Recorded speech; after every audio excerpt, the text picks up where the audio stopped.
जी अस्सलाम वालेकुम। आज के लेक्चर का आगाज़ करते हैं।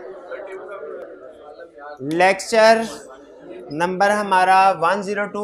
आज के दिन में हमारे दो लेक्चर्स होंगे जो कि बेसिकली दो रेगुलर लेक्चर्स के बराबर कह लीजिए कि हमारा आज का लेक्चर होगा, लेकिन हम इसे दो हिस्सों में डिवाइड करेंगे। एक ब्रेक से पहले, दरमियान में 15 मिनट की ब्रेक और फिर उसके बाद। तो दो लेक्चर्स होंगे हमारे। एक वो चाय की ब्रेक के बाद। तो दो लेक्चर्स होंगे 102 और 103। अच्छा, ये चूँकि थोड़ा लेंथी लेक्चर है तो इसमें अगर मल्टीपल टॉपिक्स स्टडी करवाए जाएं तो थोड़ा अंडरस्टैंड करना मुश्किल होता है।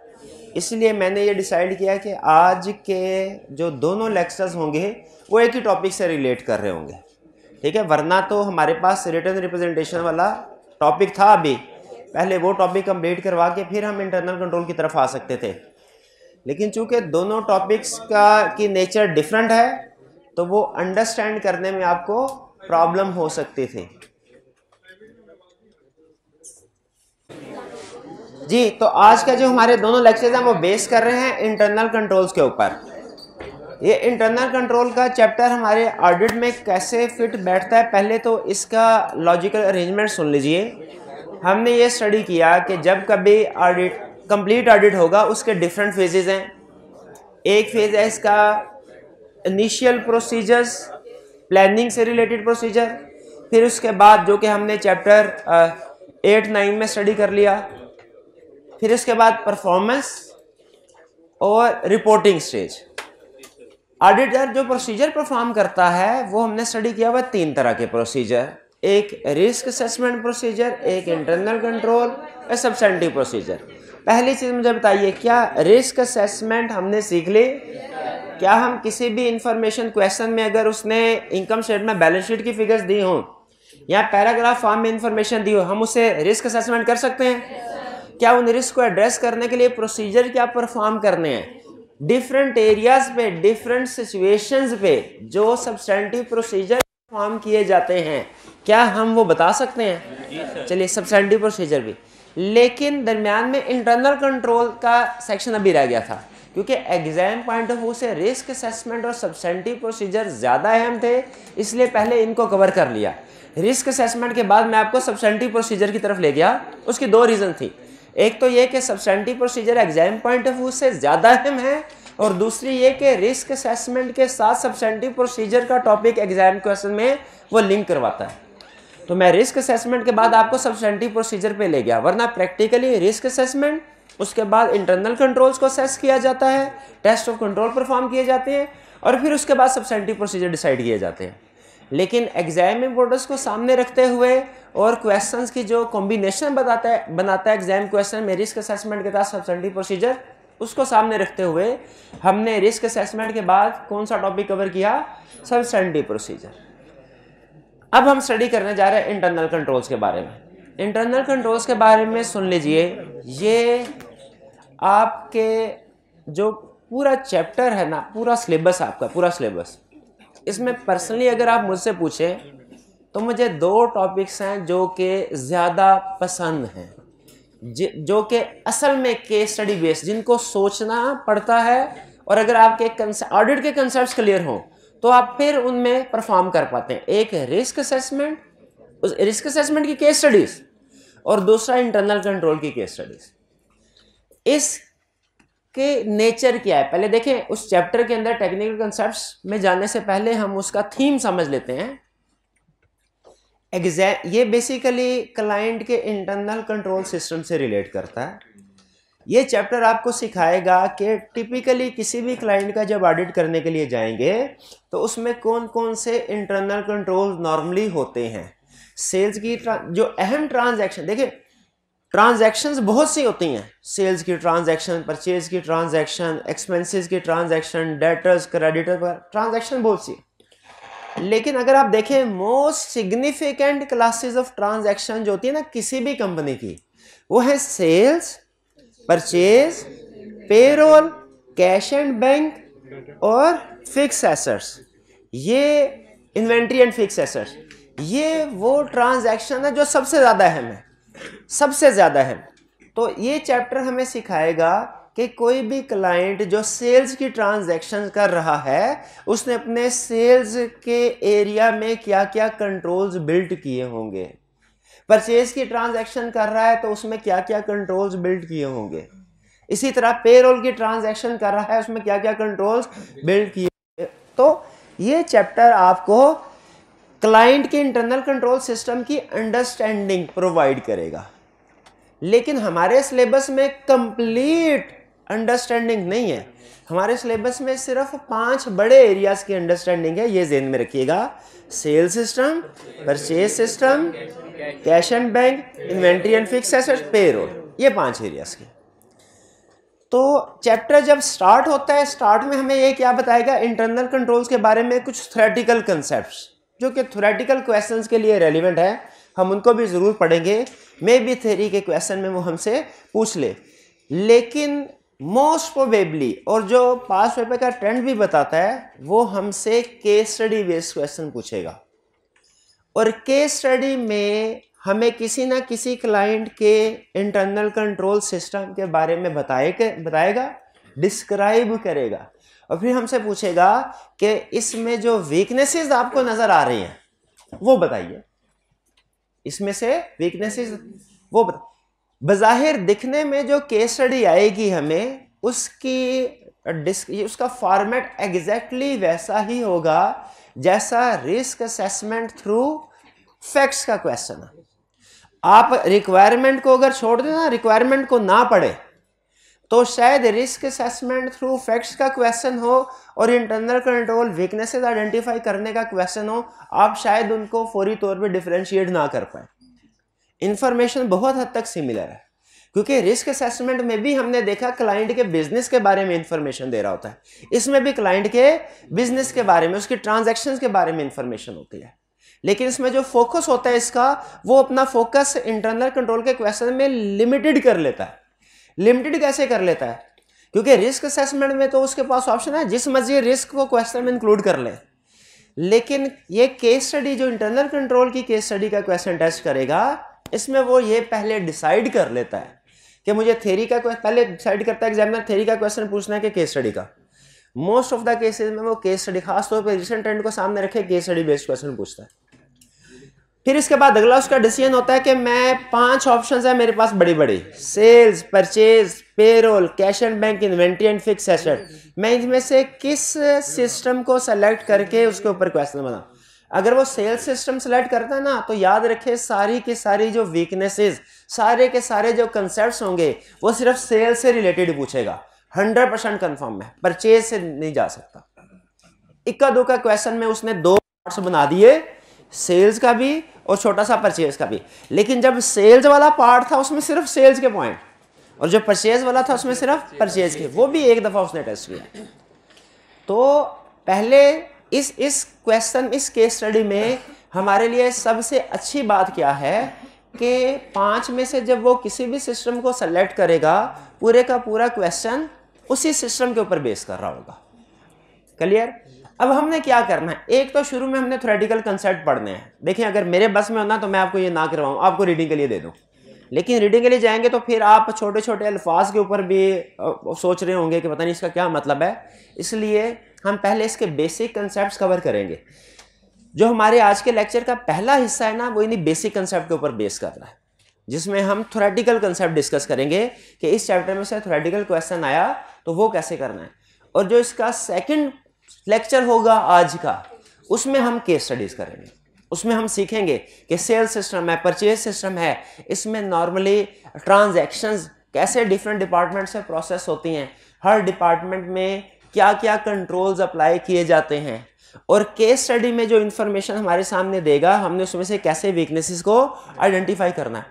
आप सिर्फ जिंदगी में एक दफा तसल्ली के साथ किसी सिस्टम की सारी एक्टिविटीज को सुन लेना, सुन ले, आप उसकी केस स्टडीज को अटेम्प्ट करने के काबिल हो जाएंगे। इसमें सबसे अहम बात यह है कि आपको घर जाके याद करने की भी जरूरत नहीं है, आपने सिर्फ सुनना है और घर जाके पढ़ना है। क्लास में सुनना है, घर जाके कम से कम एक दफा पढ़ना है, फिर उसके बाद केस स्टडी की प्रैक्टिस धड़ाधड़। बड़ी आसानी के साथ आप इसके जो क्वेश्चंस केस स्टडी है उनको सॉल्व कर सकेंगे। लेकिन इसकी प्रेजेंटेशन क्या होगी, इसकी रिक्वायरमेंट कितनी तरह की हो सकती है, वो मैं आपको एंड में बताऊंगा, ताकि केस स्टडीज को सॉल्व करते हुए आपको प्रॉब्लम ना हो।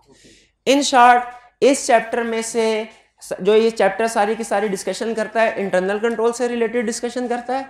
इसमें से केस स्टडी बेस्ड क्वेश्चन आएगा, जिसमें हमने नॉर्मली वीकनेसेस आइडेंटिफाई करनी होती है। इसके लिए कोई बहुत ज़्यादा प्रैक्टिस या बहुत ज़्यादा नॉलेज की ज़रूरत नहीं। अगर अच्छे तरीके से आपने पूरा सिस्टम समझा हो तो इसके वीकनेसेस को आप खुद आइडेंटिफाई कर सकते हैं। प्रॉब्लम सिर्फ एक है कि सिस्टम से रिलेटेड कंट्रोल एक्टिविटीज़ होती हैं, ट्रांजैक्शन से रिलेटेड कंट्रोल एक्टिविटीज़ होती हैं। हमारी ICAP की बुक में और ये जो बुक आपके पास है इसमें कंट्रोल्स तो बताए हैं, सिस्टम नहीं बताया हुआ, सिस्टम नहीं बताया।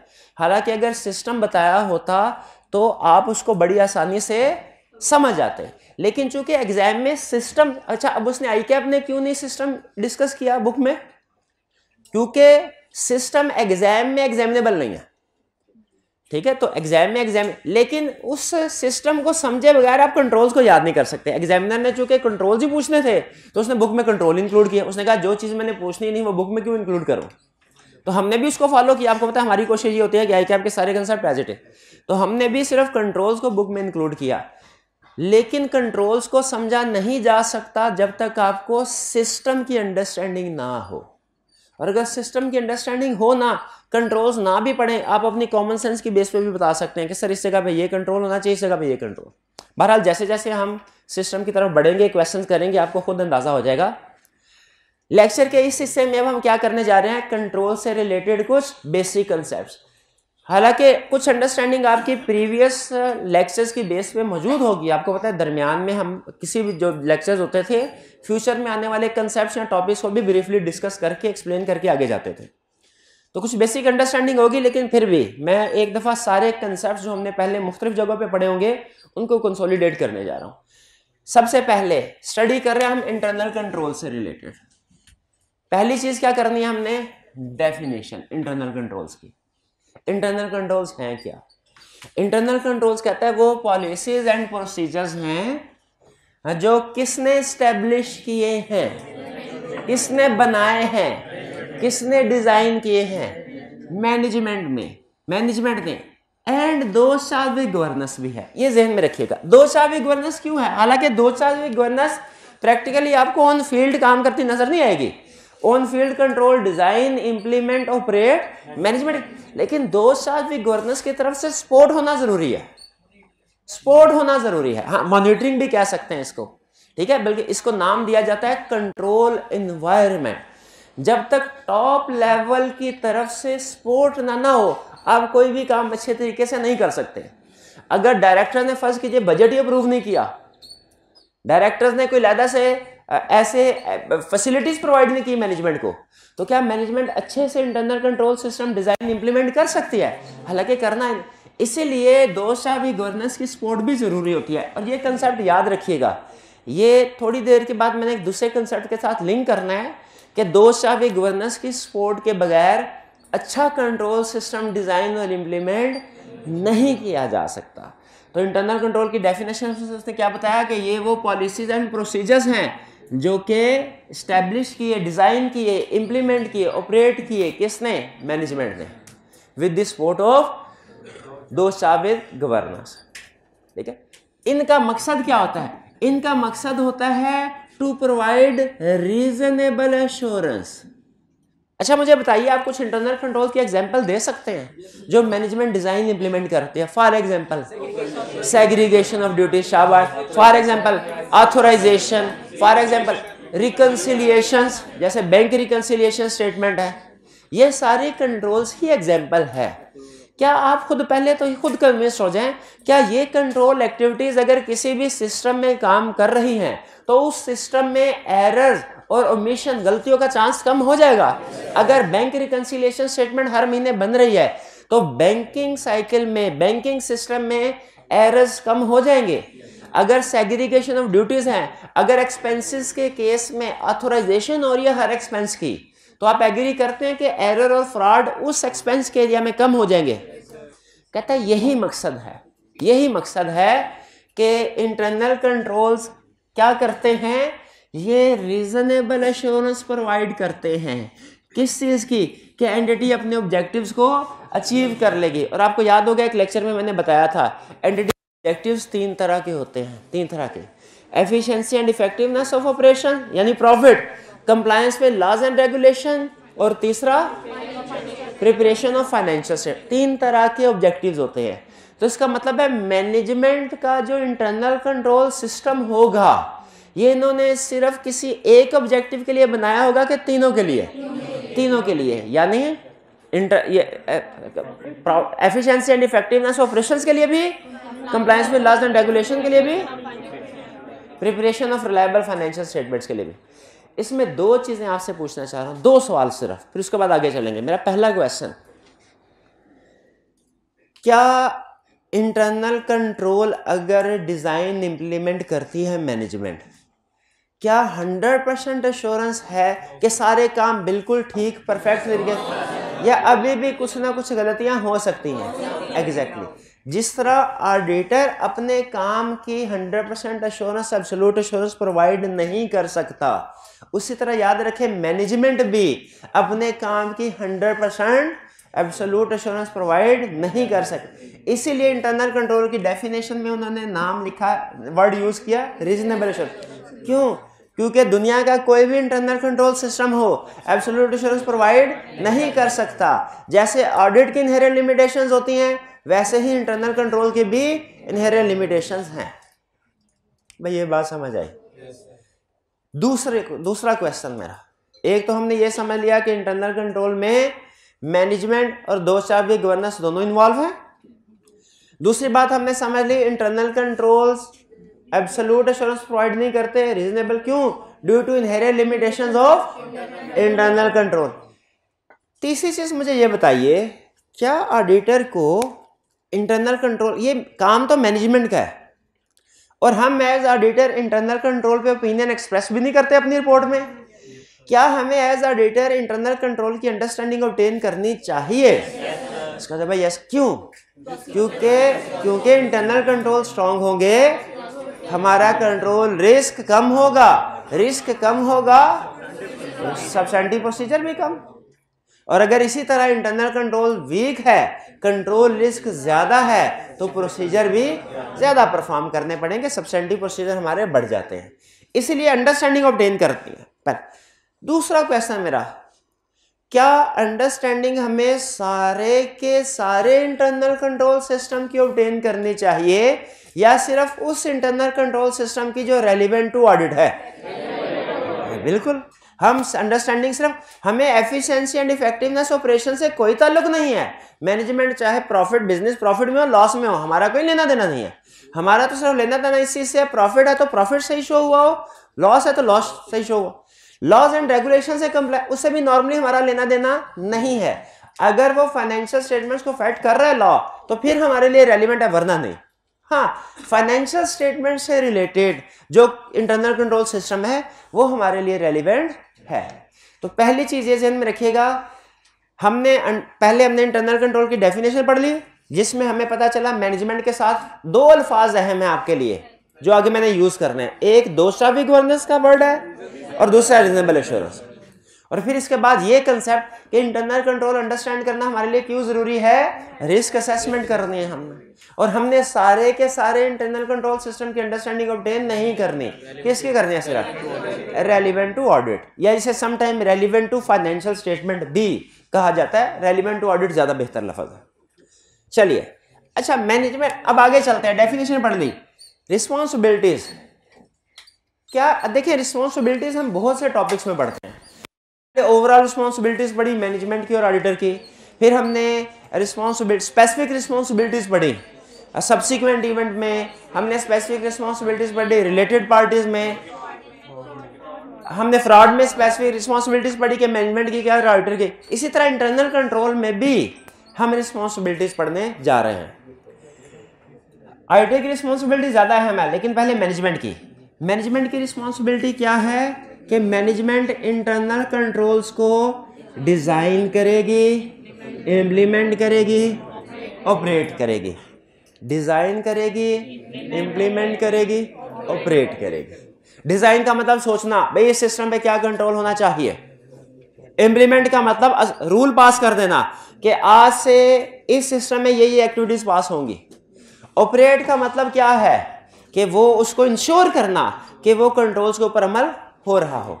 मैनेजमेंट ये काम करेगी, ठीक है। दूसरी तरफ दोषावी गवर्नेंस मैनेजमेंट को सपोर्ट कर रहे होंगे, लेकिन आपको याद है दोषावी गवर्नेंस मैनेजमेंट में अंधा एतमाद नहीं करते। उन्होंने एक अपना अलहदा से नॉर्मली डिपार्टमेंट बनाया होता है, जिस इंटरनल ऑडिट डिपार्टमेंट। ये जहन में रखिएगा, इस एक्टिविटी में इंटरनल ऑडिट डिपार्टमेंट शामिल नहीं है। लेकिन अगर दोषावी गवर्नेंस ये चेक करना चाहते हैं कि ये कंट्रोल सही तरीके से डिजाइन, इंप्लीमेंट, ऑपरेट कर रहे हैं कि नहीं, तो दोषावी गवर्नेंस इंटरनल ऑडिट वालों को इशारा करेंगे, भाई इनके कंट्रोल्स को मॉनिटर करो, इनके कंट्रोल्स को मॉनिटर करो। देखो कि ये नहीं कि खुद कंट्रोल्स इंप्लीमेंटेशन का हिस्सा बन जाओ, नहीं, सिर्फ देखो कि ये कंट्रोल सही तरीके से डिजाइन इंप्लीमेंट कर रहे हैं। तो बाद में एक लफ्ज आएगा मॉनिटरिंग ऑफ कंट्रोल, जहन में रखिएगा, उसका ताल्लुक मैनेजमेंट से नहीं है, उसका ताल्लुक इंटरनल ऑडिट डिपार्टमेंट से, दोषावी गवर्नेंस से। मैनेजमेंट की रिस्पॉन्सिबिलिटी क्लियर हो गई। 3 अल्फाज, डिजाइन, इंप्लीमेंट, ऑपरेट, लेकिन इसमें मॉनिटर का लफ्ज इंक्लूड नहीं करना, मॉनिटर का लफ्ज इंक्लूड नहीं करना। आगे चलते हैं, ऑडिटर की क्या रिस्पॉन्सिबिलिटीज है। पहली responsibility, to obtain understanding of internal control. Auditor ने हर ऑडिट में understanding of internal control obtain करनी है, ये लाजमी है। अंडरस्टैंडिंग ऑफ कंट्रोल ऑब्टेन करना ये लाजमी है। फिर इसके बाद क्या करना है, अगर वो कंट्रोल स्ट्रांग है, इफ स्ट्रांग, अगर कंट्रोल स्ट्रांग है तो ऑडिटर ने टेस्ट ऑफ कंट्रोल्स भी परफॉर्म करने हैं। यानी अगर अंडरस्टैंडिंग से पता चले ऑडिटर को कि कंट्रोल स्ट्रांग है, तो आगे चलने से पहले टेस्ट ऑफ कंट्रोल परफॉर्म करने हैं। टेस्ट ऑफ कंट्रोल परफॉर्म करने के बाद अगर कंफर्म हो जाए कि वाकई ही स्ट्रांग है, तो फिर सब्सटेंटिव प्रोसीजर कम हो जाते हैं। तीसरी रिस्पॉन्सिबिलिटी क्या है, अगर टेस्ट ऑफ कंट्रोल, देखें टेस्ट ऑफ कंट्रोल परफॉर्म करता है ना जब ऑडिटर, 2 पॉसिबिलिटीज हैं। इसी तरह जब केस स्टडीज को अटेम्प्ट करेंगे ना एग्जाम लेवल की, उसमें 2 तरह के कंट्रोल्स आएंगे, याद रखिएगा। अब ये अगली बात इस कंसेप्ट के लिए अहम है, लेकिन ज्यादा टाइम इसलिए इस वजह से दे रहा हूं, केस स्टडी के लिए भी अहम है। जब हम किसी भी ऑर्गेनाइजेशन के कंट्रोल्स की अंडरस्टैंडिंग करेंगे, हमारे सामने 2 पॉसिबिलिटीज हैं। कुछ कंट्रोल्स हमें स्ट्रांग नजर आएंगे, कुछ कंट्रोल्स हमें वीक नजर आएंगे। ये जहन में रखिएगा, कुछ कंट्रोल स्ट्रांग होंगे, कुछ वीक होंगे। जो कंट्रोल स्ट्रांग है, जिन एरियाज के कंट्रोल स्ट्रांग है, उनको हमने टेस्ट ऑफ कंट्रोल परफॉर्म करने हैं और फिर उसके बाद अपने सब्सटेंटिव प्रोसीजर कम कर देना। लेकिन जिनके कंट्रोल्स वीक हैं, टेस्ट ऑफ कंट्रोल परफॉर्म नहीं करने और सब्सटेंटिव प्रोसीजर बढ़ा देने, और सब्सटेंटिव प्रोसीजर बढ़ा देने, और क्या काम करना, लेटर ऑफ वीकनेस के जरिए से मैनेजमेंट को कम्युनिकेट करना है। अब एक चीज ध्यान में रखिएगा, अब ये केस स्टडी का पॉइंट है, गौर से सुनिएगा इसको। जब आपके सामने किसी भी इंटरनल कंट्रोल सिस्टम की केस स्टडी आएगी ना, जो कि सेल सिस्टम की भी हो सकती है, परचेज की भी, पेरोल की भी, कैश एंड बैंक की भी, इन्वेंटरी एंड फिक्स एसेट की भी, किसी भी सिस्टम की केस स्टडी आएगी, उसने आपको कंट्रोल एक्टिविटीज बता रहा होगा। क्या बता रहा होगा, कंट्रोल एक्टिविटीज। कुछ कंट्रोल स्ट्रांग होंगे, कुछ कंट्रोल्स वीक होंगे। हर केस स्टडी याद रखें, दुनिया का कोई ऐसा क्लाइंट नहीं है जिसके सारे के सारे कंट्रोल स्ट्रांग हो या सारे के सारे कंट्रोल वीक हो, कोई ऐसा क्लाइंट नहीं है, मिलती जुली सिचुएशन होती है। तो केस स्टडीज में भी 100% कंफर्म है, वो आपको किसी क्लाइंट का जब सिस्टम बताएगा, उसमें कुछ स्ट्रांग कंट्रोल होंगे, कुछ वीकनेस होंगे। बहुत अहम बात आगे बताने जा रहा हूं, आपने फोकस किसके ऊपर करना है, स्ट्रॉन्ग कंट्रोल्स के ऊपर के वीक कंट्रोल के ऊपर? डिपेंड करता है रिक्वायरमेंट पे, डिपेंड करता है रिक्वायरमेंट पे। अगर रिक्वायरमेंट हो कि मुझे टेस्ट ऑफ कंट्रोल्स बताओ क्या करोगे इस सिचुएशन में, तो आपने स्ट्रॉन्ग के ऊपर फोकस करना है, क्योंकि बहुत अहम कंसेप्ट क्लियर होना चाहिए आपको। जब कंट्रोल्स वीक हो टेस्ट ऑफ कंट्रोल नहीं होते, जब कंट्रोल वीक हो टेस्ट ऑफ कंट्रोल नहीं होते। और अगर क्वेश्चन की रिक्वायरमेंट में हो कि आप वीकनेसेस आइडेंटिफाई कीजिए और मैनेजमेंट को रिकमेंडेशन दीजिए, वीकनेसेस आइडेंटिफाई कीजिए, मैनेजमेंट को रिकमेंडेशन दीजिए, अब आपने फोकस किसके ऊपर करना है, वीक के ऊपर। ये जहन में रखिएगा।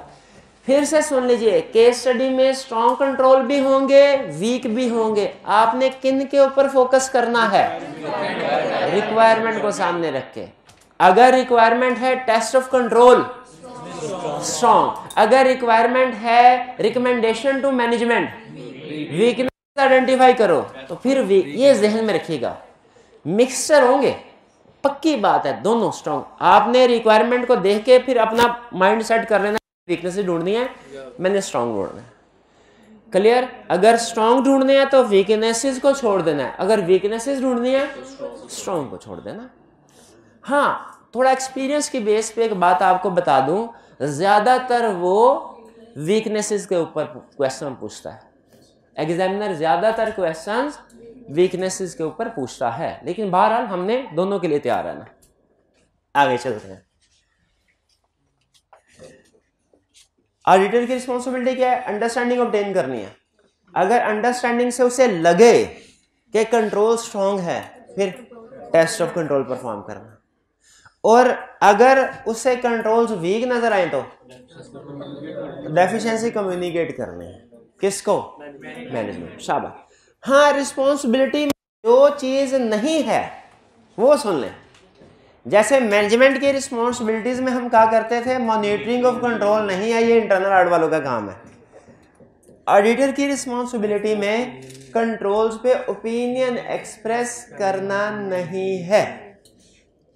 अंडरस्टैंडिंग ऑफ कंट्रोल या टेस्ट ऑफ कंट्रोल का मतलब ओपिनियन एक्सप्रेस करना नहीं है। ओपिनियन एक्सप्रेस करने के लिए बहुत से डिटेल प्रोसीजर परफॉर्म किए जाते हैं। तो ये हमने एक दो केस स्टडीज में भी शायद ये कंसेप्ट सीखा हुआ है कि ऑडिटर इंटरनल कंट्रोल पे ओपिनियन एक्सप्रेस नहीं करता। फिर हमने जब ऑडिट के स्टार्ट में ये कंसेप्ट सीखा था कि ऑडिटर एब्सोल्यूट एश्योरेंस प्रोवाइड नहीं कर सकता, कुछ ना कुछ कमी बेशी रह ही जाती है। किन रीजंस की वजह से रह जाती है, इनहेरेंट लिमिटेशंस ऑफ ऑडिट की वजह से। उसी तरह इंटरनल कंट्रोल में भी एब्सोल्यूट एश्योरेंस प्रोवाइड नहीं की जा सकती, कुछ ना कुछ कमी बेशी रह ही जाती है। किस वजह से, inherent limitations of internal control. इसलिए एग्जाम में जब इनहेरेंट लिमिटेशन का क्वेश्चन आएगा फौरन खुश नहीं होना, आपने पहले क्या करना है, देख लेना है इनहेरेंट लिमिटेशंस ऑफ ऑडिट है कि inherent limitation of internal control है। फौरन डिसीजन नहीं करना स्टूडेंट, चूंकि पहले जो कंसेप्ट पढ़ा होता है ना वो इनहेरेंट लिमिटेशंस ऑफ ऑडिट का होता है। तो जब कभी इनहेरेंट लिमिटेशंस आती हैं जहन में सिर्फ इनहेरेंट लिमिटेशंस ऑफ ऑडिट ही आता है कंसेप्ट। लेकिन आज से आपके जहन में ये कंसेप्ट बैठना चाहिए कि inherent limitations of internal control भी होती हैं। भाई वो क्या होती है, इनहेरेंट लिमिटेशंस ऑफ ऑडिट तो याद है ना हमें, या सुना है? चलें कोई बात, एक दफा रिवाइज करने वाला क्या दें सर, एक दफा रिवाइज करने, रिवाइज कर, बिल्कुल ठीक है, रिवाइज करके सुना दीजिएगा। इनहेरेंट लिमिट, अच्छा याद करने वाला ऐसे ना, तुम्हारा पहला चैप्टर था। इंटरनल कंट्रोल्स की लिमिटेशंस क्या हैं ये सुन लीजिए। पहला, ह्यूमन कहता है इंटरनल कंट्रोल डिजाइन इंप्लीमेंट करते हैं इंसान। इंसान खता का पुतला, गलती हो सकती है, हो सकता है बैंक रिकंसिलिएशन स्टेटमेंट बनाते हुए कहीं पे टिक करना भूल जाए, ठीक है, या किसी महीने उसकी तबीयत खराब हो सकती है, उस महीने हो सकता है उसने रिकंसिलिएशन नहीं बनाई, ह्यूमन एरर। दूसरा, मैनेजमेंट ओवरराइड ऑफ कंट्रोल, ये हमने स्टडी किया था। कंट्रोल्स नॉर्मली चाहे परफेक्ट क्यों ना चल रहे हो, रिस्क जरूर होता है मैनेजमेंट ओवरराइड। और ये क्या था, ये रिस्क किस तरह की एंटिटी में होता है, एवरी एंटिटी। याद है केस स्टडी जिसमें उसने कहा था नहीं नहीं पहले 10 साल काम ठीक चलता रहा है, कोई प्रॉब्लम नहीं है, हमने कहा है ना, lack of segregation of duties, कहता है क्लास में बैठ के तो ये कहना कि सेग्रीगेशन ऑफ ड्यूटीज होनी चाहिए बड़ा आसान है, प्रैक्टिकली जब आप सेग्रीगेशन ऑफ ड्यूटीज को इम्प्लीमेंट करने जाएंगे ना तो आपको उसके लिए ज्यादा स्टाफ हायर करना पड़ता है, जिससे ज्यादा सैलरी पे करनी बढ़ती है। स्मॉल ऑर्गेनाइजेशन में सेग्रीगेशन ऑफ ड्यूटीज पॉसिबल नहीं। आप बड़ी बड़ी ऑर्गेनाइजेशन में पीआईए पीटीसीएल में जाके तो सेग्रीगेशन ऑफ ड्यूटीज कर सकते हैं, लेकिन जो छोटे छोटे बिजनेस ऑर्गेनाइजेशंस हैं इनमें स्मॉल स्टाफ की वजह से सेग्रीगेशन ऑफ ड्यूटीज पॉसिबल नहीं है। और आपको याद होगा एक केस स्टडी में उसने कहा था कि प्रॉफिट को बढ़ाने के लिए, मिस्टर स्मार्ट था शायद, प्रॉफिट को बढ़ाने के लिए आधा स्टाफ उसने जॉब से निकाल दिया। उसने पूछा इसका क्या इफेक्ट है, हमने कहा भाई सेग्रीगेशन ऑफ ड्यूटीज ना होने की वजह से कंट्रोल्स वीक हो गए। ठीक है, तो ये भी एक रीजन है सेग्रीगेशन ऑफ ड्यूटीज ना होना। और अगर सेग्रीगेशन ऑफ ड्यूटी हो भी, अच्छा बड़ी ऑर्गेनाइजेशन में सेग्रीगेशन ड्यूटीज होती है लेकिन उसके बावजूद फ्रॉड होते हैं, क्यों? लोग मिल जाते हैं, जिनको एक दूसरे का काम चेक करने के लिए बिठाया था वो एक दूसरे के साथ मिल जाते हैं। कोलिजन, इंटरनल कंट्रोल फर्क। बाज़ औक़ात किसी कंट्रोल के इम्प्लीमेंट करने की कॉस्ट ज्यादा होती है और उसका फायदा कम होता है। अब मुझे ये बताइए, अगर मैं आपको केस स्टडीज दूं और साथ में रिप्रोडक्शन के क्वेश्चन भी दूं, नॉर्मली स्टूडेंट क्या करते हैं भला? केस स्टडी के क्वेश्चन कर लेते हैं, रिप्रोडक्शन के क्वेश्चन कहते हैं सर रिप्रोडक्शन के क्वेश्चन पे टाइम ज्यादा लगता है और सीखने को इतनी ज्यादा चीजें नहीं होती, वो तो हम जबानी रटा लगा लें फिर भी पता चल जाती है। लेकिन केस स्टडी सॉल्व करते हुए ना सिर्फ ये कि केस स्टडी की प्रैक्टिस हो जाए बल्कि वो कंसेप्ट जो है वो भी रिवाइज हो जाता है। तो ये कॉस्ट बेनिफिट एनालिसिस है। जिस तरह आप स्टूडेंट लाइफ में कॉस्ट बेनिफिट एनालिसिस करते हैं ना कि हर काम करने से पहले देख लें उसकी कॉस्ट कितनी है, बेनिफिट ज्यादा है तो फिर करना वरना नहीं। मैनेजमेंट भी उसी तरह हर इंटरनल कंट्रोल्स को अप्लाई नहीं करते, वो देखते हैं कि किन कंट्रोल्स की कॉस्ट ज्यादा है और किन की कम। अगर कॉस्ट ज्यादा हो बेनिफिट कम हो, हालांकि छोटा मोटा नुकसान होता रहता है, छोटा मोटा नुकसान होता रहता है इंटरनल कंट्रोल्स के ना होने की वजह से, लेकिन मैनेजमेंट के लिए वो क्योंकि उसको इंप्लीमेंट करें। एक बैंक अकाउंट ऐसा है हमारा जिसमें करोड़ों लाखों की ट्रांजैक्शन है, दूसरे में चंद सौ की ट्रांजैक्शन होती हैं। ठीक है, हम अगर रिकंसिलिएशन स्टेटमेंट बनाएं तो दोनों पे हमें 25-25, 30-30 हज़ार वाला बंदा रखना पड़ेगा। मैनेजमेंट क्या करते हैं? मैनेजमेंट कहती है कि भाई लाखों करोड़ों वाले पे बना लो, बस सैकड़ों की रिकंसिलिएशन के लिए 25,000 खर्च करने की, का वो 200-400 का फ्रॉड ही होगा ना, एरर होगा ना, कोई नहीं, वो बर्दाश्त कर लेंगे, महीने का 25,000 बर्दाश्त। तो थोड़ी थोड़ी इसका मतलब है एरर्स होंगे जरूर 200, 400, 350 के, लेकिन वो इतना बड़ा मसला नहीं। Non routine, normally internal controls routine transaction पे तो अप्लाई किए जाते हैं, नॉन रूटीन ट्रांजैक्शन पे अप्लाई नहीं। आपको सेल ऑफ इन्वेंट्री पे कंट्रोल्स मिलेंगे, सेल ऑफ फिक्स एसेट पे नॉर्मली कंट्रोल नहीं होंगे। परचेज ऑफ इन्वेंट्री पे मिलेंगे, परचेज ऑफ फिक्स एसेट पे नॉर्मली कंट्रोल, क्योंकि कभी कभार होने वाली ट्रांजैक्शन। ठीक, तो ज्यादातर कंट्रोल्स रूटीन ट्रांजैक्शन पे बेस कर, नॉन रूटीन ट्रांजैक्शन पे कंट्रोल नहीं बनाए जाते। एक ट्रांजैक्शन जो महीने में 1-2 दफा होनी है फिक्स एसेट की, उसके लिए अलग से डिपार्टमेंट, सेल्स डिपार्टमेंट स्टैब्लिश करेंगे, परचेज डिपार्टमेंट स्टैब्लिश करेंगे, क्या एग्जिस्टिंग सेल परचेज वाले से कहेंगे यार तुम भी काम करते जाओ। वो सेल वाला कहेगा सर मुझे तो एक ही एंट्री आती है, debtors debit sales, cash debit sales, हम कहेंगे चलो यही कर देना। फिक्स एसेट भी बिके तो यही, एंड पे ऑडिटर आएगा वो एंट्री ठीक करा देगा। तो ये नॉन, क्योंकि लैदा से नॉन रूटीन ट्रांजैक्शन कभी कभार होती है ना, उनके लिए पूरा सेटअप स्टैब्लिश कर देना कॉस्टली होगा। जजमेंट्स, ये तो हमने ऑडिट की लिमिटेशन में भी पढ़ा था कि जजमेंट्स को वेरीफाई करना। तो इसी तरह बहुत से कंट्रोल्स ऐसे होते हैं जो जजमेंट पे बेस कर रहे होते हैं और जजमेंट में भी। ये कुछ रीजंस हैं किस चीज की? इंटरनल कंट्रोल के इनहेरेंट लिमिटेशंस की। एक दफा फिर से बढ़ के मुझे बताने कोई मुश्किल है तो मैं दोबारा डिस्कस करूँ। कोलिजन का मतलब है मिलजुल के फ्रॉड करना। जब लोग, जिन लोगों को कंट्रोल्स के लिए बनाया हुआ था वही मिल जाएंगे। अच्छा, सरकमवेंटेड इंटेंशनली थ्रू कोल्यूजन, ये अल्फाज लिखे। सरकमवेंट का मतलब होता है बाईपास करना, बाईपास करना। लोग जब एक हमने बंदा बिठाया था, भाई तूने कैश सेविंग पे बैठना है, दूसरे को कहा तुमने जो भी कैश है रिकॉर्ड करते जाना है। अगर दोनों ने बाईपास नहीं किया, कोल्यूजन नहीं किया, कैश रिसीव करने वाले ने पैसे जेब में डाले, डे एंड पे पकड़ा जाएगा। कैसे? रिकॉर्ड का कलेक्शन के साथ, कलेक्शन कम होगी, रिकॉर्डिंग ज्यादा होगी, पकड़े जाएंगे। लेकिन अगर रिकॉर्डिंग वाला इशारा कर दे, भाई ये रिसीविंग वाला रिकॉर्डिंग वाले को, ये 1000 रुपया मैंने साइड पे किया है, तुम इसकी एंट्री ना डालना, डे एंड पे दोनों 500 कर ले। क्या? सरकमवेंट किया, बाईपास किया, ब्रेक किया कंट्रोल्स को। कैसे किया? Through collusion. क्लियर? आगे चलते हैं। ये क्या अगर इंटरनल कंट्रोल बेहतरीन हो, सब्सटेंटिव प्रोसीजर्स को ओमिट किया जा सकता है? ये तो हमने केस स्टडी भी की थी, वो शायद सईद वाली थी, जिसमें उसकी टीम कहती थी कंट्रोल बहुत अच्छे हैं, सब्सटेंटिव प्रोसीजर को गोली मारते हैं। उन्होंने कहा ना ना भाई, सोचना भी ना। क्यों? सब्सटेंटिव प्रोसीजर रिक्वायर्ड हैं, 2 रीजन की वजह। इंटरनल कंट्रोल जितने मर्जी स्ट्रांग हो, सब्सटेंटिव प्रोसीजर जरूर परफॉर्म करने हैं। क्यों? पहली रीजन आईएसए रिक्वायर करते हैं, और दूसरा कंट्रोल जितने मर्जी स्ट्रांग हो, इनहेरेंट लिमिटेशन जरूर होती है उसमें। तो एग्री करते हैं किस चीज से? के सब्सटेंटिव प्रोसीजर जरूर परफॉर्म करने चाहिए। क्लियर? अभी तक के डिस्कशन में हमने क्या सीखा? हमने इंटरनल कंट्रोल की डेफिनेशन सीखी, हमने रिस्पॉन्सिबिलिटी सीखी, मैनेजमेंट की क्या है, ऑडिटर की क्या है, हमने लिमिटेशन सीखी इंटरनल कंट्रोल की, और एक छोटा सा कंसेप्ट कि कंट्रोल्स जितने मर्जी स्ट्रांग हो, सब्सटेंटिव प्रोसीजर जरूर परफॉर्म करें। ठीक। अच्छा, मुझे एक चीज बताइए, आप फर्ज कीजिए कि किसी कॉलेज में एडमिशन लेने के लिए जा रहे हैं, किसी भी कॉलेज में, कोई भी एडमिशन, जो अहम चीज है उसके ऊपर फोकस।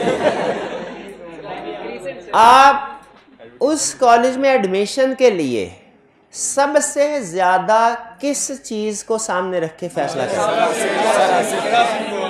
अच्छा, ऐसे अगर करेंगे ना तो क्लास 6 बजे तक चलेगी। यानी फैकल्टी को, टीचिंग को सबसे अहम डिसीजन मेकिंग फैक्टर ये होगा। लेकिन क्या सिर्फ फैकल्टी को देख के डिसीजन, या दूसरी चीजों को भी कंसीडर करते हैं?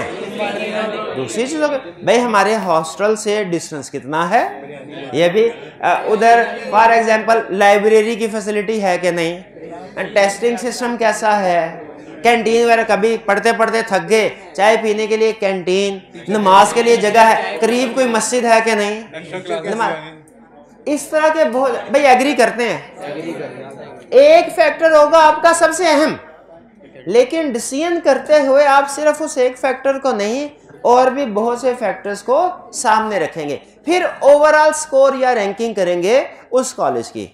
ऐसे ही है। उसी तरीके से जब हमने क्लाइंट के किसी भी इंटरनल कंट्रोल सिस्टम को अंडरस्टैंड करना होता है, उसके बारे में ओवरऑल रैंकिंग देनी होती है, ये स्ट्रांग है या वीक है, तो सिर्फ और सिर्फ एक चीज के ऊपर डिसीजन नहीं कर लेते।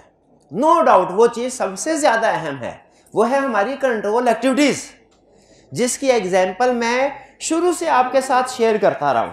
कंट्रोल एक्टिविटीज, कंट्रोल एक्टिविटीज क्या? ऑथराइजेशन, सेग्रीगेशन ऑफ ड्यूटीज, ठीक है, रिकंसिलिएशन। ये याद रखिए, पूरा इंटरनल कोई भी सिस्टम होता है ना, सिस्टम, उसके आगे डिफरेंट कंपोनेंट्स होते हैं। आपने अगर कभी आईटी पढ़ी हो तो उसमें बेसिक कंसेप्ट होता है आईटी सिस्टम में क्या चीजें शामिल है, तो उसमें सिखाते हैं आईटी सिस्टम में हार्डवेयर भी है, सॉफ्टवेयर भी है, और डाटा भी है। तो कोई भी सिस्टम सिर्फ एक चीज के ऊपर डिपेंड नहीं कर रहा होता, उसमें और भी चीजें होती हैं, बहुत सी चीजें। तो हम जब कहते हैं इंटरनल कंट्रोल सिस्टम, तो इससे मुराद सिर्फ हमारी कंट्रोल एक्टिविटीज नहीं होती, बल्कि कुछ और एलिमेंट भी होते हैं। वो एलिमेंट इतने ज्यादा अहम नहीं है, लेकिन बाहर एलिमेंट होते हैं, हमने स्टडी करने हैं। तो एक जो कंप्लीट इंटरनल कंट्रोल सिस्टम है उसके 5 एलिमेंट्स हैं। कितने एलिमेंट्स? 5 एलिमेंट्स। अच्छा, ये सिर्फ सुनने वाला और समझने वाला है। ये सारे एलिमेंट्स एक दूसरे से इंटरकनेक्टेड है, ठीक है। सीक्वेंस के साथ आप पढ़ते जाएंगे, समझ आती जाएगी। मेन कंसेप्ट क्या है? Elements of internal control system. पहली चीज क्या बताई? 5 एलिमेंट होते हैं जिनसे पूरा इंटरनल कंट्रोल सिस्टम बनता है। यानी जब हमने ओवरऑल कंक्लूजन देना ना कि कंट्रोल स्ट्रॉन्ग के वीक, तो 5 एलिमेंट्स को सामने रखना। पहला एलिमेंट कंट्रोल इन्वायरमेंट, दूसरा element information system relevant to financial statements, तीसरा element entity's risk assessment process, चौथा एलिमेंट कंट्रोल एक्टिविटीज, चौथा एलिमेंट कंट्रोल एक्टिविटी। पहला कौन सा था? Control environment. ये कौन सा है? इसका मतलब है कंट्रोल एनवायरनमेंट अलग एलिमेंट है, कंट्रोल एक्टिविटीज अलग एलिमेंट है।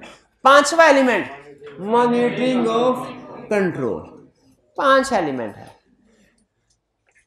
इंटरनल कंट्रोल सिस्टम के कितने एलिमेंट? 5 एलिमेंट। अब इनके बारे में पहले मैं आपको ब्रीफली समझा दूं। जो किताब में लिखा है वो तो हम लिख पढ़ लेंगे, पहले ब्रीफली बता दूं इसके बारे में है क्या। कंट्रोल एनवायरनमेंट है बेसिकली ओवरऑल स्ट्रक्चर। देखें, अगर आप एक इलेक्ट्रॉनिक सिस्टम बाय करते हैं, फॉर एग्जांपल आप एक एसी बाय करते हैं, एसी की वर्किंग किस तरह से ये किस काम करेगा, ये कितना अच्छा काम करेगा, वो इसके अपने स्ट्रक्चर पे भी डिपेंड करता है। मटेरियल क्या यूज हुआ, इसके अंदर एक्टिविटीज क्या हैं, उस पर तो डिपेंड करता ही करता है। एक और चीज पे डिपेंड करता है जिसका ताल्लुक उसके स्ट्रक्चर से नहीं है, वो एनवायरनमेंट, एक्सटर्नल एनवायरनमेंट। बाहर का टेम्परेचर क्या है? बाहर का टेम्परेचर अगर कूल है उसकी परफॉर्मेंस इंप्रूव होगी, बाहर का टेम्परेचर वार्म है, गर्म है, तो उसका परफॉर्मेंस कम होगी।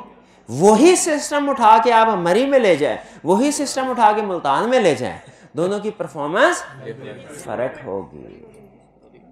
इसीलिए इंटरनल कंट्रोल सिस्टम के अंदर घुसने से पहले आपने देखना है इसका एक्सटर्नल एनवायरनमेंट क्या है जिसमें ये ऑपरेट कर रहा है। और एक्सटर्नल एनवायरनमेंट का मतलब क्या है? डायरेक्टर्स की छतर छाया, उसके अंडर ही काम करना है ना इंटरनल कंट्रोल सिस्टम ने। क्या डायरेक्टर्स का attitude towards internal control system अच्छा है? क्या वो पॉजिटिव एक्शन लेते हैं? क्या उन्होंने बजट्स वगैरह अप्रूव किए हैं ज्यादा स्टाफ के लिए?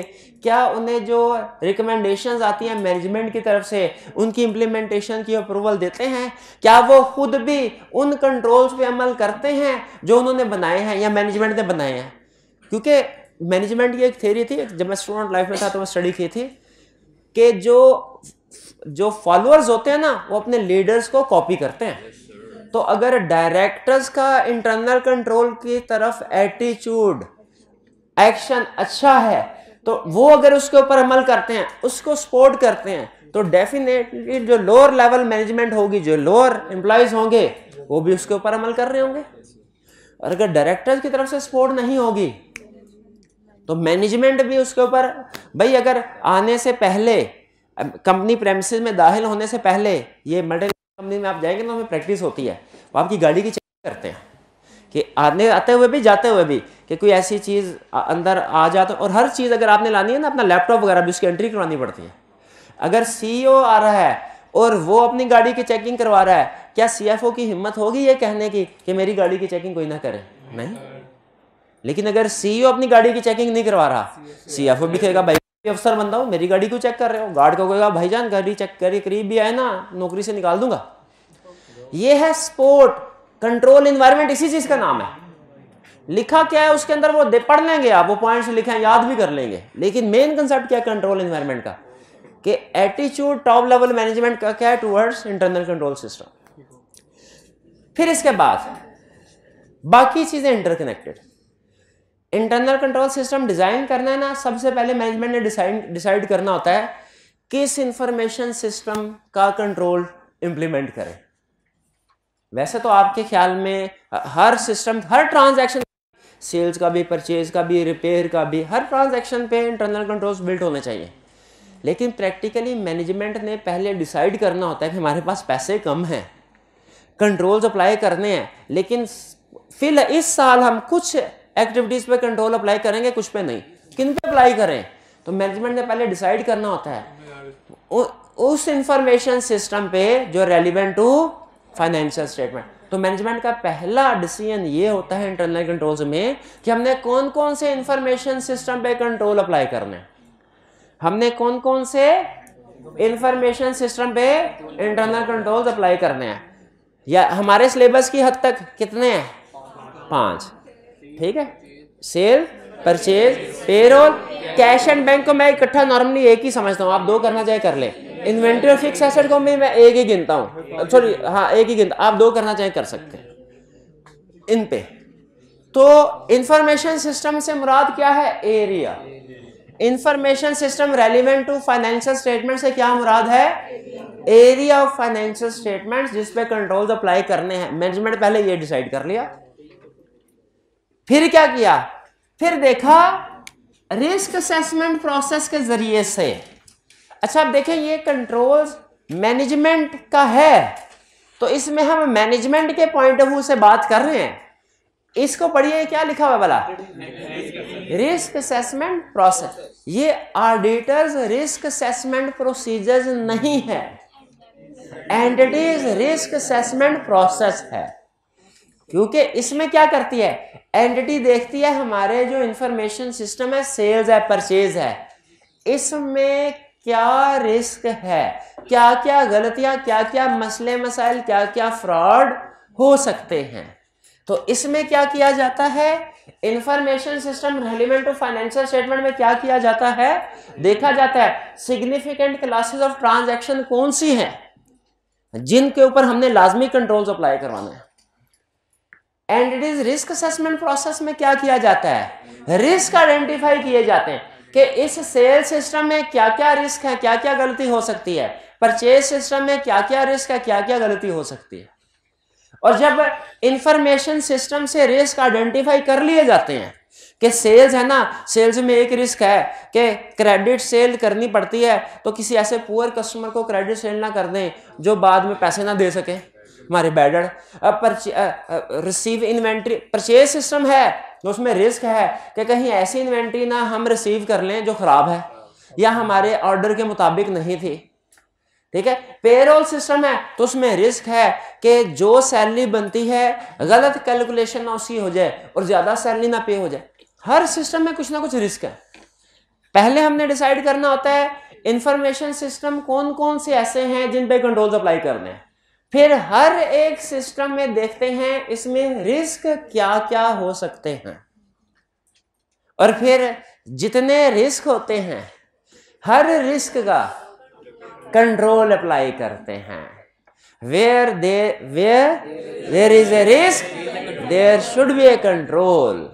वेयर, ये पूरी दुनिया का यूनिवर्सल रूल है, सिर्फ ऑडिट तक नहीं, हर जगह पे। Where there is a risk there should be control.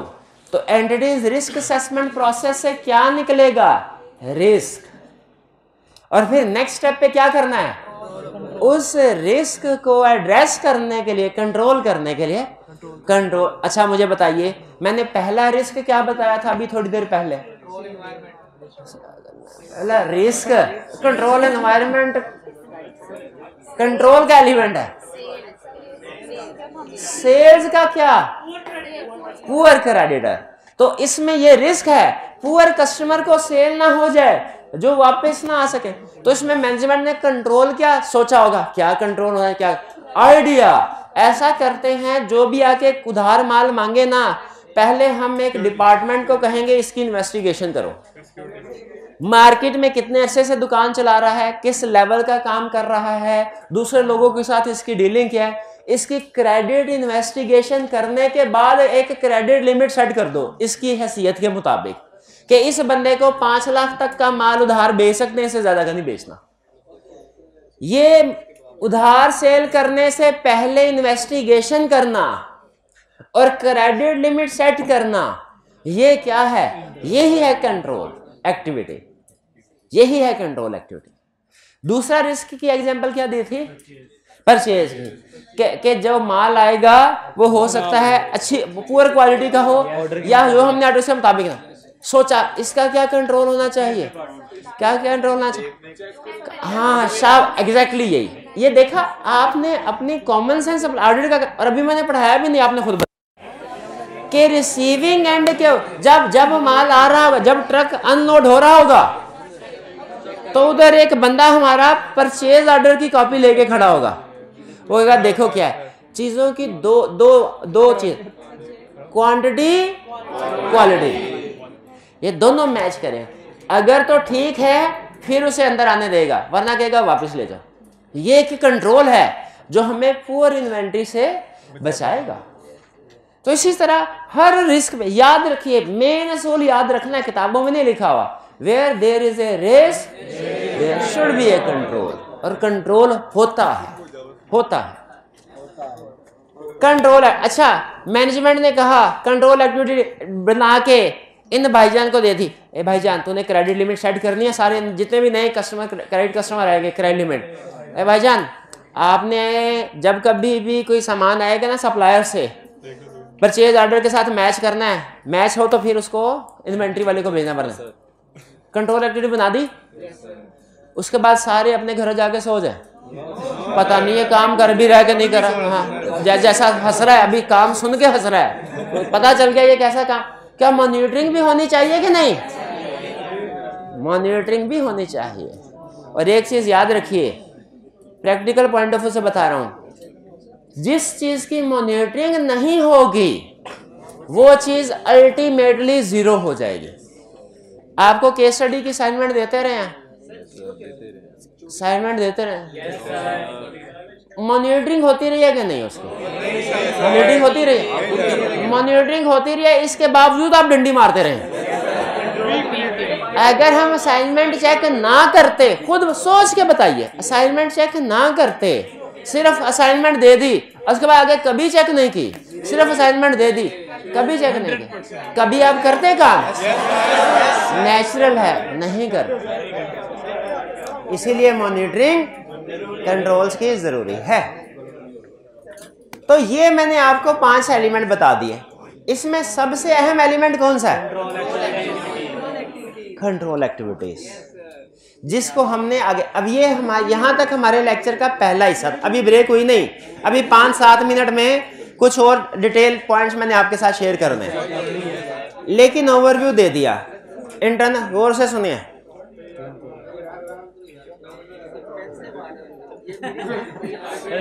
चाय पापड़ी अभी, गौर से सुनिए।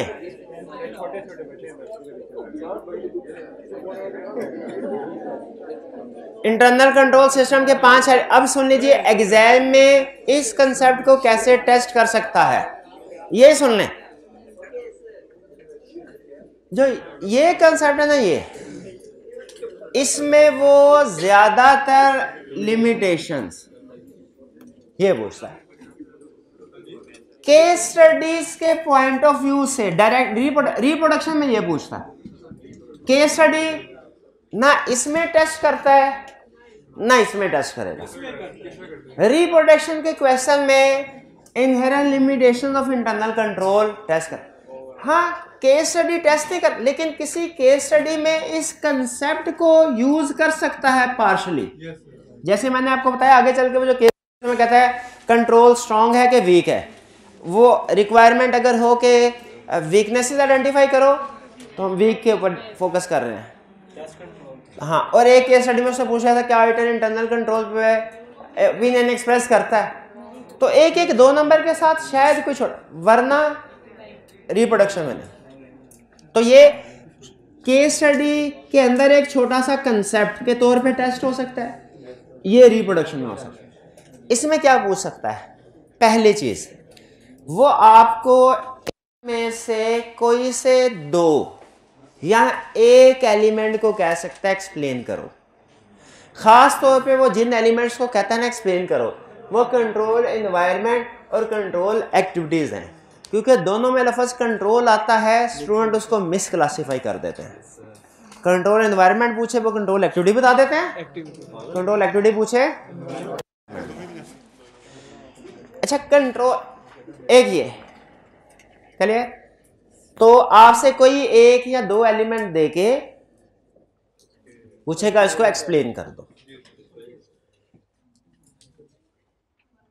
या ये कंट्रोल एनवायरनमेंट,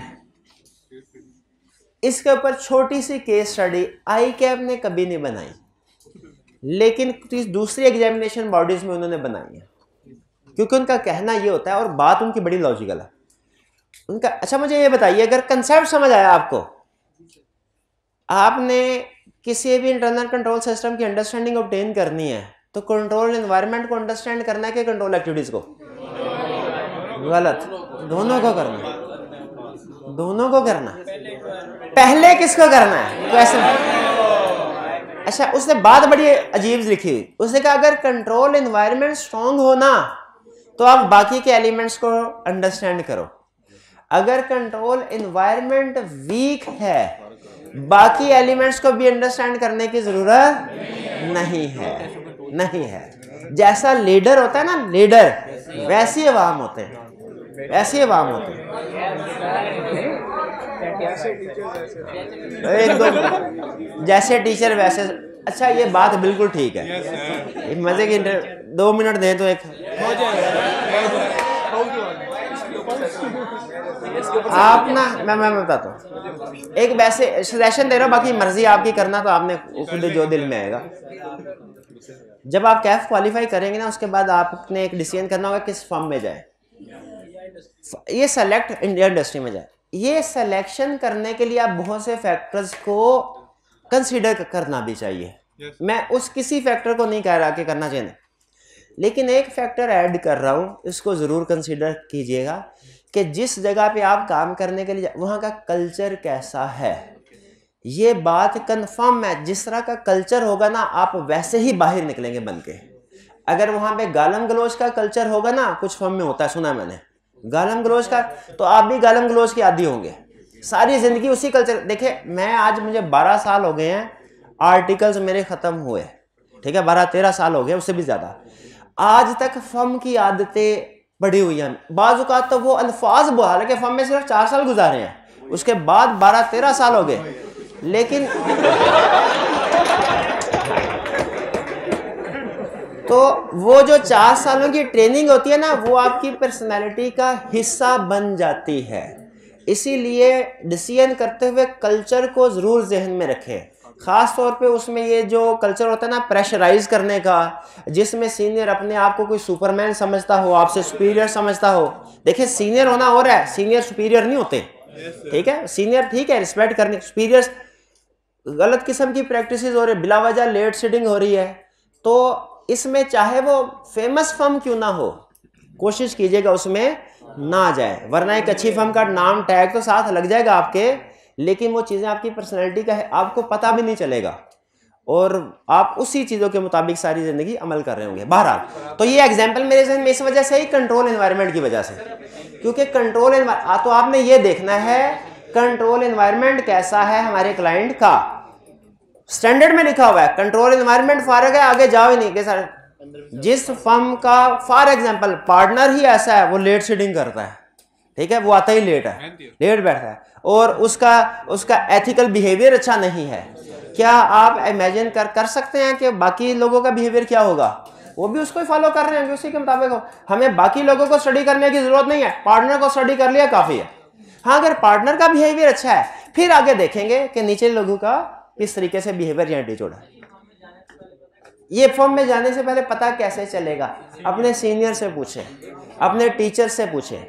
जो आपके टीचर्स होते हैं ना उनको पता होता है, खास तौर पे ऐसे टीचर्स जो CFAB को, क्योंकि उनके पास, मैं अभी नहीं पढ़ा रहा, मेरे पास मैं अभी नहीं पढ़ा रहा, इस अटेंड में नहीं पढ़ा रहा, वो उनके पास चूंकि फॉर्म से उठ के सारे स्टूडेंट आ रहे होते हैं तो वो अपने मसले मसाइल भी डिस्कस करते हैं, तो उनके साथ मशवरा करें या अपने सीनियर के साथ मशवरा बेहतर। बहरहाल तो इसमें हमने क्या करना है, कंट्रोल एनवायरनमेंट में हमने क्या देखना है, इन्वॉल्वमेंट ऑफ दो ट्रैफिक गवर्नेंस। दो ट्रैफिक गवर्नेंस कंट्रोल सिस्टम में इन्वॉल्व है, पार्टिसिपेशन करते हैं, कंट्रोल एनवायरनमेंट स्ट्रॉन्ग, वरना वीक। मैनेजमेंट इंटेग्रिटी को शो कर रही है, ज्यादा एग्रेसिव नहीं, झगड़े वाली, गालम गलोच वाली नहीं, ऐसे नहीं कहती। एग्रेसिव मैनेजमेंट क्या है?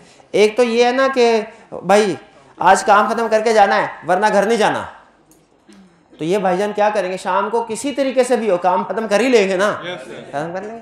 तो अगर मैनेजमेंट कहे कि अगर आपने ये टारगेट अचीव नहीं किया आपको जॉब से निकाल दिया जाए, ये है एग्रेसिव मैनेजमेंट।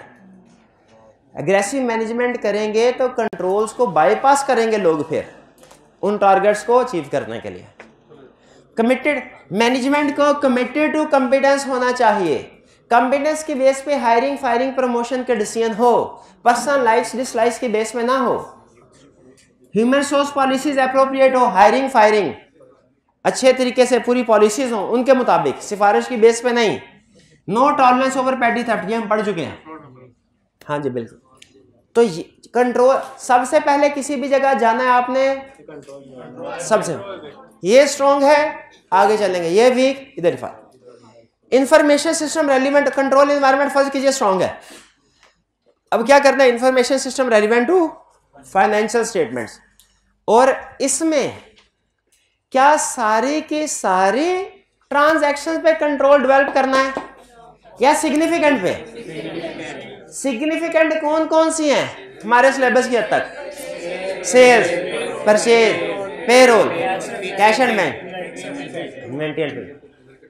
हम जैसे एक system one by one study करेंगे ना, सेल्स सिस्टम को स्टडी करना है, क्या करेंगे हम देखेंगे क्या प्रोसीजर है to initiate process record and post transaction,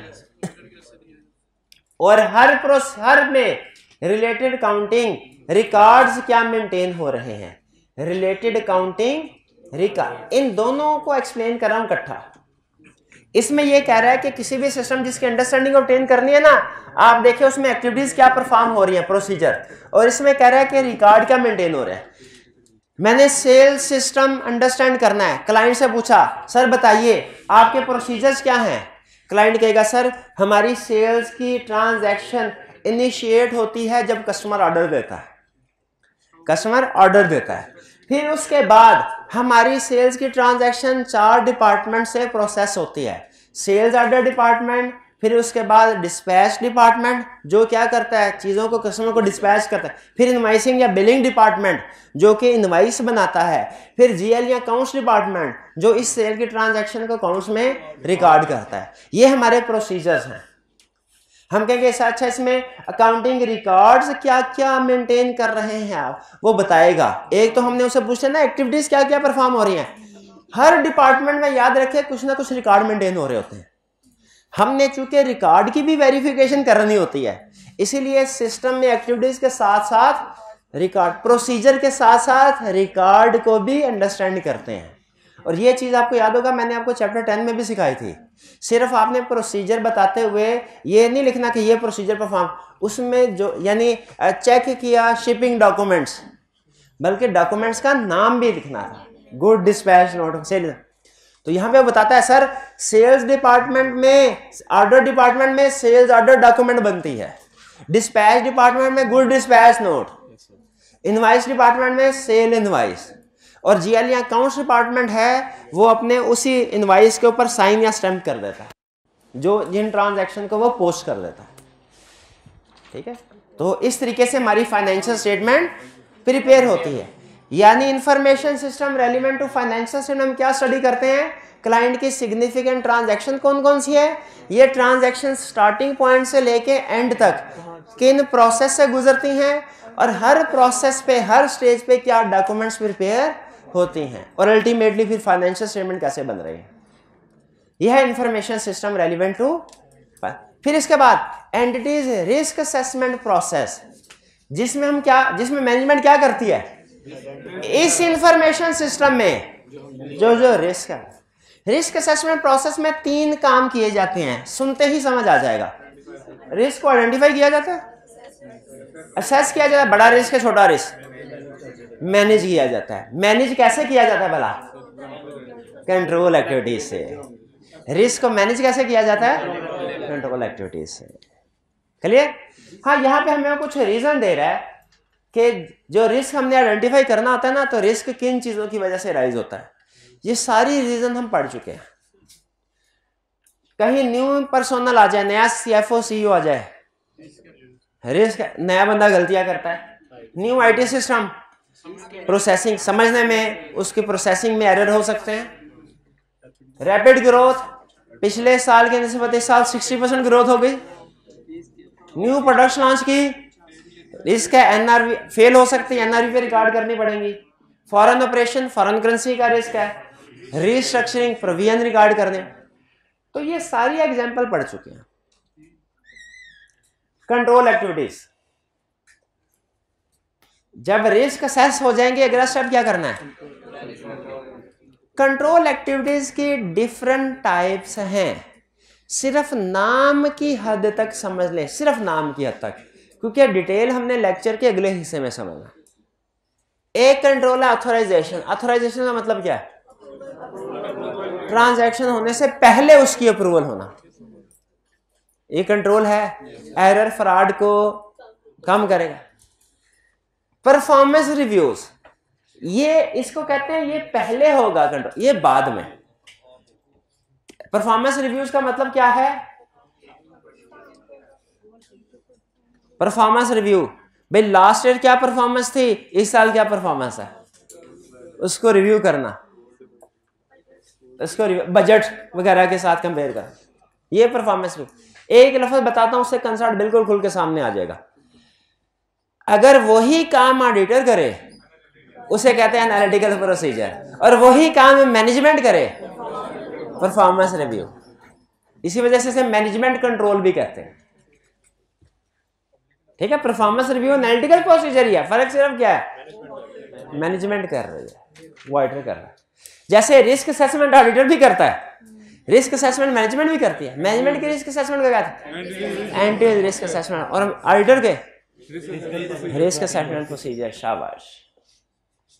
information processing controls, ये कंट्रोल्स उन ऑर्गेनाइजेशन के लिए हैं जो IT सिस्टम यूज करते हैं। इंफॉर्मेशन प्रोसेस, जब IT के जरिए से इंफॉर्मेशन प्रोसेस होती है ना, तो उसमें दो तरह के मजीद कंट्रोल ऐड होते हैं, IT जनरल कंट्रोल और IT एप्लीकेशन कंट्रोल। ये आपने पहले कभी सुनी है टर्म? कोई नहीं सुनी? ये मेरे ख्याल 2 सब्जेक्ट्स में कम से कम और है, एक MFA में और एक PRC में I2B में। लेकिन बहरहाल छोड़ो इसको, पढ़ी भी होगी तो हम भूल गए हैं। लेकिन ये हमने अभी इसको स्टडी करेंगे, नेक्स्ट एक चैप्टर है इसमें, ये सिर्फ बेसिक इंट्रोडक्शन की हद तक है। अच्छा, ये हमारा मुझे याद आ गया, नेक्स्ट चैप्टर से मुझे याद आ गया। अब हमारा कोई इस चैप्टर के बाद और एक रिटन रिप्रेजेंटेशन का होगा, कोई चैप्टर ऐसा नहीं है जो केस स्टडी वाला, सिर्फ छोटे छोटे कंसेप्ट्स हैं। दिखने में चैप्टर ज्यादा हैं, मुझे भी पता है, आप कैलकुलेशन कर रहे होते हैं यार, पहले महीने में सर ने कितने चैप्टर, मुझे दिखने में, लेकिन छोटे छोटे चैप्टर और कंसेप्ट भी छोटे छोटे जो हमने पहले पढ़े हुए हैं। चूंकि हमारी आदत है कि हम चैप्टर के साथ केस स्टडीज को, पास्ट पेपर्स को, जो भी उसको भी प्रैक्टिस लाजमी करना होता है, तो उस वजह से टाइम थोड़ा हमारा ज्यादा लगता है, वरना ये 2 दिन में भी खत्म हो सकते हैं, जो हमने नहीं करना, हमने नहीं करना। तो फिर इसके बाद फिजिकल कंट्रोल्स। फिजिकल कंट्रोल्स कौन से कंट्रोल्स हैं? जो फिजिकली आपके फिजिकल एसेट्स को प्रोटेक्ट करते हैं। असल में ये इंफॉर्मेशन प्रोसेसिंग कंट्रोल ना आपके इनटेंजिबल डाटा वगैरह जो होता है उसको प्रोटेक्ट करने के लिए। फिजिकल एक्सेस कंट्रोल किस लिए है? जैसे अगर आपने गार्ड बिठाए हुए हैं, अनऑथराइज्ड पर्सन अंदर ना आए, physical access control. CCTV camera, physical access control. Segregation of duties, ये क्या है segregation of duties?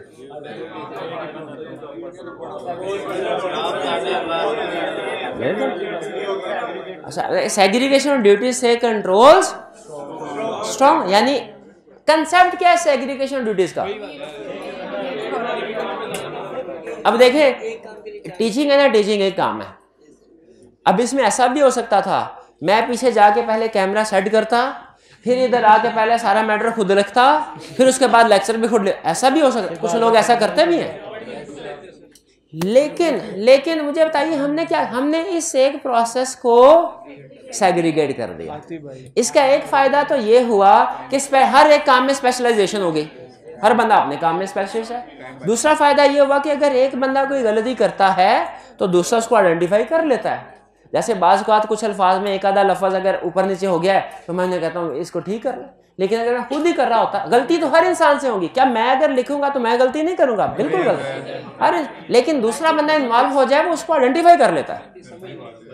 Segregation of duties का मतलब क्या है, एक ट्रांजैक्शन में एक से ज्यादा लोग इन्वॉल्व हो, सेल्स की ट्रांजैक्शन में भी एक से ज्यादा लोग इन्वॉल्व हो, परचेज की ट्रांजैक्शन में भी। जैसे सेग्रीगेशन ड्यूटीज का मतलब ये है कि एक ही बंदा सेल्स की ट्रांजैक्शन सारे काम ना कर रहा हो, बल्कि कस्टमर से ऑर्डर लेने के लिए सेल्स ऑर्डर डिपार्टमेंट लगा हो, गुड्स डिस्पैच करने के लिए डिस्पैच डिपार्टमेंट लगा हो, इनवाइस बनाने के लिए इनवाइसिंग डिपार्टमेंट लगा हो, अकाउंटिंग करने के लिए अकाउंट्स डिपार्टमेंट, ये है सेग्रीगेशन ड्यूटीज। समझ आया? तो बताइए फिर परचेज डिपार्टमेंट की सेग्रीगेशन ड्यूटीज,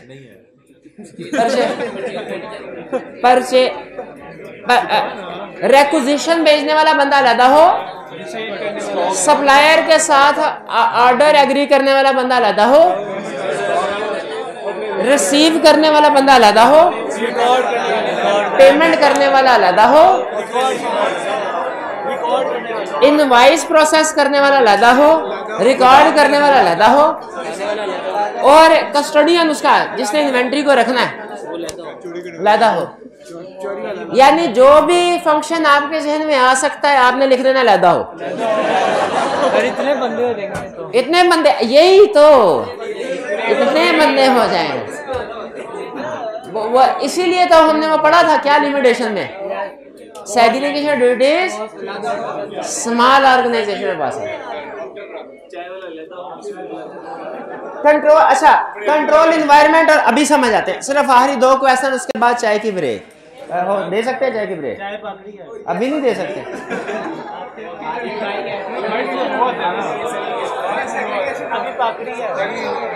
चलेंगे, ब्रेक कर लेते हैं। आप क्लास में बैठे बैठे चाय पी लीजिएगा, बहुत फ्रेश रहेगा। ब्रेक कर लेंगे थोड़ी।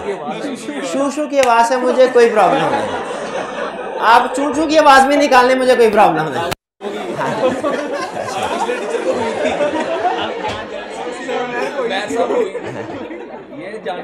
तो कंट्रोल इन्वायरमेंट और कंट्रोल एक्टिविटी में क्या फर्क है? Control environment overall, specific control activity और मॉनिटरिंग ऑफ कंट्रोल में क्या फर्क है? कंट्रोल, अच्छा अब सुन लें, एक लफ्ज से सारा कंसेप्ट क्लियर हो जाएगा।